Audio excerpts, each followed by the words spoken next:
ऊसाच्या एफआरपीसाठी सांगलीत शनिवारी सकाळपासून स्वाभिमानी शेतकरी संघटनेनं हिंसक आंदोलन सुरू केलंय।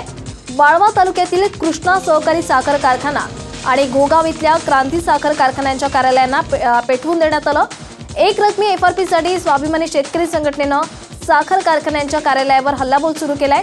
सांगली आणि कोल्हापूर जिल्ह्यातील साखर कारखानदारांनी तब्बल 2 महिन्यानंतर शेतकऱ्यांच्या खात्यावर एफआरपीची रक्कम जमा केली। मात्र हा एफआरपी एक रकमी न देता पहिली उचल म्हणून 2300 रुपये जमा केलेले आहेत आणि त्यामुळे स्वाभिमानी शेतकरी संघटनेनं आक्रमक भूमिका घेतली आहे।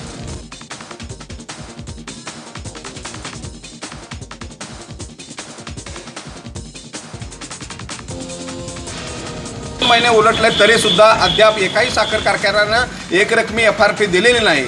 त्यामुळं आणि उलट 2 महिने झाल्यानंतर 80-20चा फॉर्म्युला वापरून एफआरपीचं तुकडे करण्याचा धोरण राज्य सरकार आणि साखर सम्राट आखत आहेत। या धोरणाला आमचा विरोध आहे।